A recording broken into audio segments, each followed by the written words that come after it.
Hello, I'm the Dark Master, and welcome back to my LEGO reviews. This time we'll be reviewing set number 71702, Golden Mech, from the Ninjago Legacy Wave. It comes with 489 pieces and 4 minifigures. Let's start with the minifigures, then go over the build.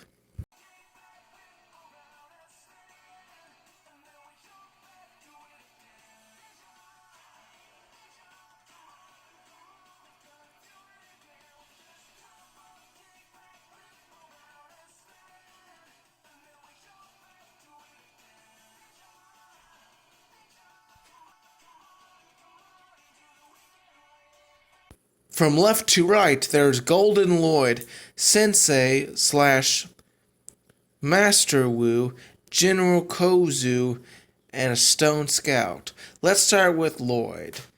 Lloyd was in a previous Legacy set, that being the Golden Dragon. Here he uses the same Legacy hood in green and gold. Its torso and leg printings are pretty good, but the back print is pretty flat. But it's not too bad, and you don't really see it thanks to the new armor piece. That distinguishable armor piece being what makes this Golden Lloyd different from the other Golden Lloyd. It is that newer side armor with the star in the paladin. Now it's molded in gold. This is really cool because these sorts of recolors are always used for mocking. Both face prints are pretty good, though you do have to remove the hood to fully see either one of them. He wields a golden sword. Now let's go over Sensei Wu. Sensei Wu is depicted in his old-fashioned black garb, not seen since the beginning of the theme. For headgear, he has the much better old bamboo hat molded in light tan. He only has one face print due to this, and it's a reasonably good looking one with a smiling face and a Fu Manchu. His beard piece is the same old one, but it looks as good as ever. Removing that, we see the torso print, which is very interesting. The gold lettering is a recreation of the original Wu figure. He has a golden oriental dragon on the back. The leg print continues the gold lettering in the belt. It really looks good. And for weaponry, he wields a bow staff in a darker tan. Now let's go over the set's villains. These two interest me far more than the two heroes. So let's start with Kozu. General Kozu has undergone 3 iterations and quite a bit of change. I might do a video on that. And not all entirely for the better, I believe. Firstly, let's make it clear that he has lost quite a bit of his distinctive red. The face guard is way smaller and the upper torso is not as well molded, simply reusing the Overlord's torso with new plated printing. Going back to the face for a moment, his white distinctive face is perfect with the red face markings and green eyes. The helmet is in black, but that's fine, despite the fact that the helmet is still available in red, so the change kind of moot.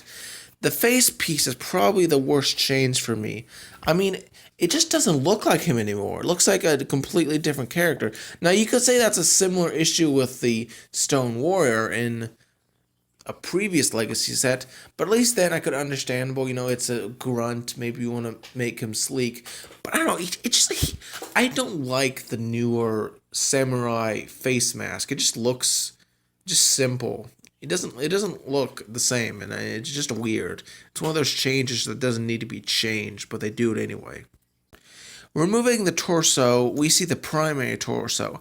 I think it's actually a well done change. The plate and chain armor really works well compared to the original. The leg printing is cool as well. For weaponry, Kozu wields an updated dragon elemental blade of ice, which, is okay. I mean, it's kind of weird that it uses the inverse of what it originally looks like, but that's okay. Now let's go over his lackey. The Stone Scout uses the newer style of bamboo hat molded in red. He has yellow face markings, which work good, though it does have that weird little nose thing. For weaponry, he's back to the old-fashioned quiver and crossbow. Because of this, the torso print on the back is not visible, but it's pretty much the same as Kozu. But let's go over it in a little more detail now that we can actually see it some more. The green piece in the chest is smaller than previously, and the back printing is good, though again, the quiver covers it up, so you don't really see it that much. Anyway, let's now go over the build and the main attraction of the set.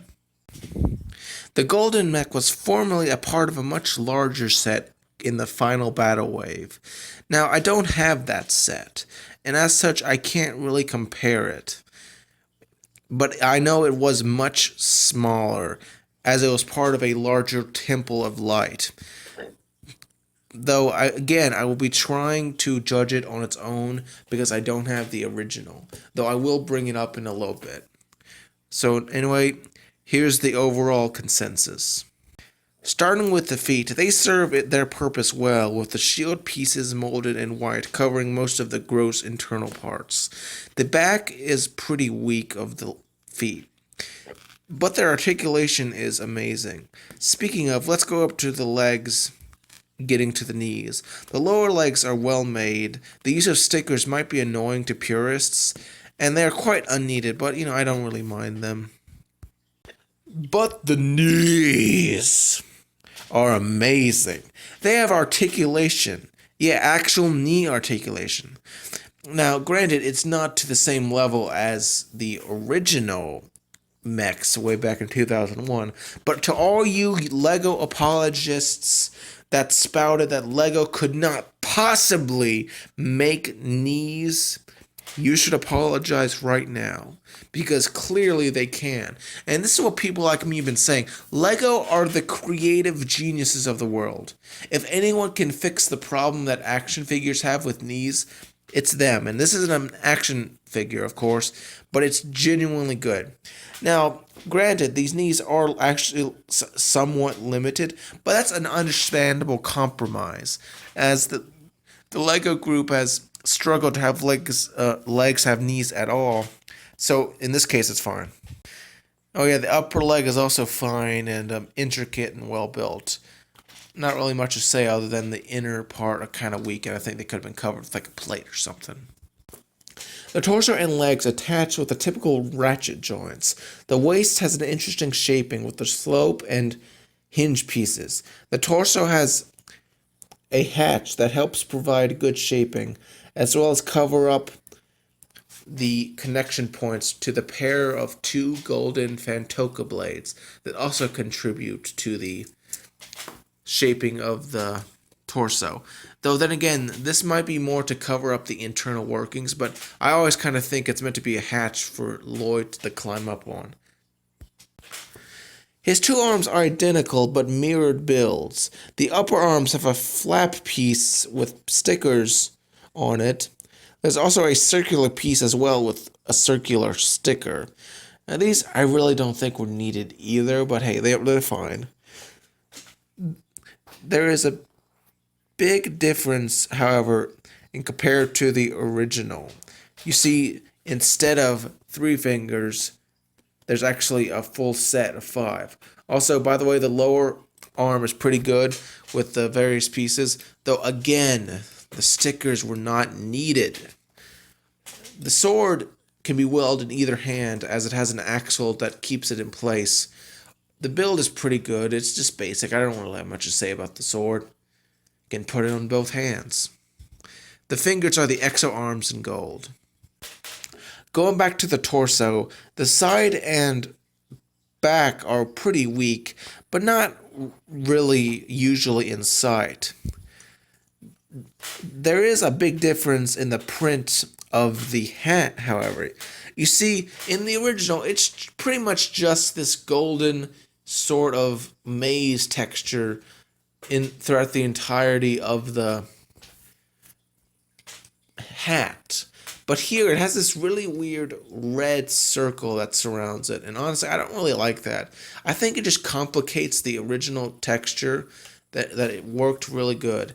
Here it just looks bad. And I just don't like it.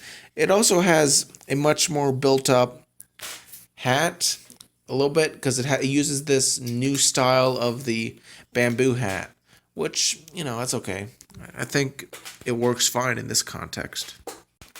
The back has these fins that can be posed in numerous ways, alongside this flag with the dragon hilt on the top, as well as the two stickers. Overall, I think this is much better than the original Mech. Like, in general, it's better built, it has more articulation, it has strength that the old didn't have. The old one was tiny too, but like, man, like that top hat, it just looks really awkward. And if I ever buy the original set, I'll definitely be replacing it because I don't know, I just don't like this freaking little red stuff. It looks like someone poured blood or like a Mad Max film on the top. Ugh. Anyway, the cockpit is fine. It has a small control pad, and Lloyd can very easily be sat in there. Speaking of, the hat can be moved up and down. It can even cover him completely.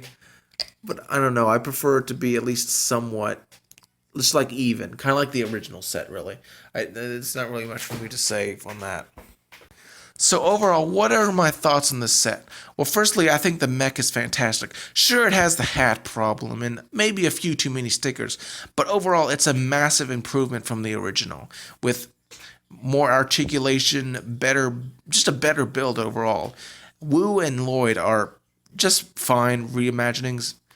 The Stone Scout, not really much to say about it. I think there could have been a second one, and that would have improved it.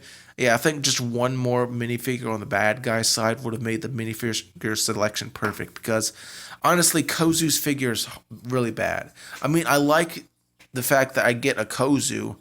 I haven't been able to get one, but I just don't like it compared to the original one, and it's really, just in my opinion, weaker than the original. It's too black, and I don't mean that in a bad way. Anyway, I'm the Dark Master, and remember to subscribe for more LEGO reviews.